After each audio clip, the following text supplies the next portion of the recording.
Hello अस्सलाम वालेकुम। आज हम अपने नए प्रोजेक्ट की साइट के ऊपर खड़े हैं। नया प्रोजेक्ट हमारा, जैसे हम बोल भी चुके हैं आपको, नोवेल्टी कॉन्डो का लफ्ज़ जो है बेसिकली कॉन्डोमिनियम से है।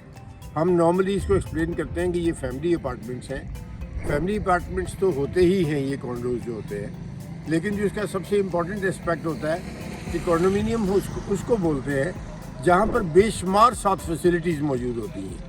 ये खाली अपार्टमेंट या खाली वो कमरे नहीं होते।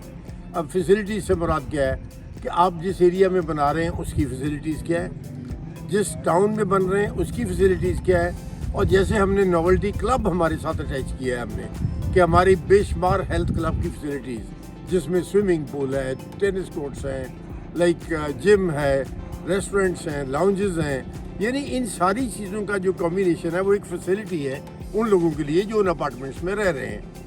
और जब हम इस तरह की फैसिलिटी साथ अटैच करते हैं तो इसको हम कॉन्डोमिनियम कॉम्प्लेक्स बोलते हैं। लेकिन आज हम शॉर्ट लफ्ज़ में बात करेंगे कि ये फैमिली अपार्टमेंट्स हैं। और हमने इस डिज़ाइन में अपने में ख़ास तौर पर ख्याल रखा है कि ये सिर्फ और सिर्फ फैमिली अपार्टमेंट्स होंगे। 3 बेडरूम का अपार्टमेंट है हमारा, 3 से कम हमने कोई नहीं रखा। No bachelors living in this project. ये सिर्फ और सिर्फ फैमिलीज के लिए होंगे, जहाँ पर फैमिलीज इकट्ठा रह रही होंगी, ग्रो कर रही होंगी, बच्चे पढ़ रहे होंगे, उनके किसी एक सोशल लाइफ उनकी अपनी होगी। तो उसके लिए हमने ये साइट चूज़ की सतारावादी इस वक्त गटवाला कमर्शियल हब से 1.5 किलोमीटर के फासले पर है, यानी वॉकिंग डिस्टेंस पर है। गटवाला कमर्शियल हब, जैसे आप जानते ही हैं कि it's the biggest commercial shopping mall of Punjab. तो जब इतना उसके करीब है, इसका मतलब है कि वो फैसिलिटीज़ भी सारी अवेलेबल हो गई। स्कूल्स, कॉलेजेस, यूनिवर्सिटीज़, ये सारा कुछ यहाँ पर मौजूद है। अब इस सारे किस्से को आज मैं यहाँ पर क्यों, कि आपको एक जस्ट फील देते हैं कि हम जिस कम्युनिटी में बात करने जा रहे हैं कि यहाँ पर हमारी डेवलपमेंट हो रही है, उसकी अपनी मेंटेनेंस का लेवल क्या है ऑलरेडी।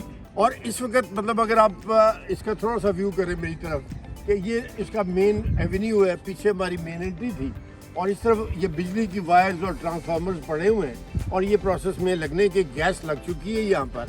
यानी जो हर बेसिक फैसिलिटी जो इंफ्रास्ट्रक्चर की होती है वो मौजूद है, कोई उसमें डाउट है ही नहीं। अब आगे बात है बिल्डिंग की, और बिल्डिंग आपको पता है कि मेरा ट्रेडमार्क है, मुझे 45 साल हो गए इसको काम करते हुए, यही वाला कि बिल्डिंग्स बनाना, डिलीवर करना, फैमिलीज़ की ज़रूरतों को देखना।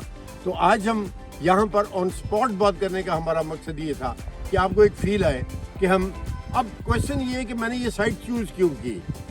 अभी मैं जैसे खड़ा हूँ, मैं आपको बताता हूँ कि हमारा एग्जैक्टली 1.5 किलोमीटर के ऊपर इस तरफ गटवाला कमर्शियल हब है, इस तरफ 6 किलोमीटर के ऊपर खुटनेवाला इंडस्ट्रियल स्टेट, सामने इसके साथ वैल्यू एडेड सिटी, और यहाँ से 13 किलोमीटर के फासले पर फेडमिक। यानी हम इस वक्त फेडमिक के और सिटी के बिल्कुल दरमियान में खड़े हैं। यानी जब मैं ये, और हमारे इर्द गिर्द मोस्ट प्रेस्टिजियस डेवलपमेंट्स, जिसमें पैराडाइज 1, पैराडाइज 2, पैराडाइज 3, ये सारी, फैसल गार्डन, आमिर टाउन, वापडा सिटी, यानी ये जो मोस्ट प्राइम डेवलपमेंट्स हैं। और अब सुना है कि DHA भी इसी तरफ आ रहा है। जब हम इन सारी चीज़ों को काउंट करते हैं तो हमें नज़र आता है कि we are right in the middle of this whole new development of the city. ये जो नया विजन है शहर का, उसके दरमियान में खड़े हैं।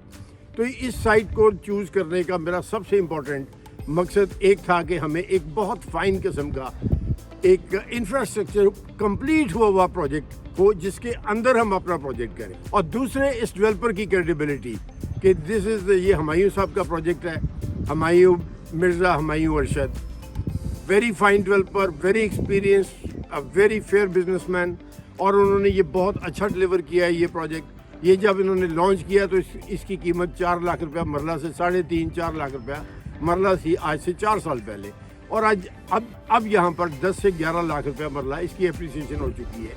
यानी लोग भी इसको अप्रिशिएट कर चुके हैं, लोगों ने भी इसको, लोकेशन को इतना लाइक किया है कि इतनी फास्ट जो एप्रिसिएशन है किसी प्रोजेक्ट की बहुत कम होती है। सो ये एक बेसिक सी मोटी रीजन थी जो मैं आपको गो थ्रू करना चाह रहा था।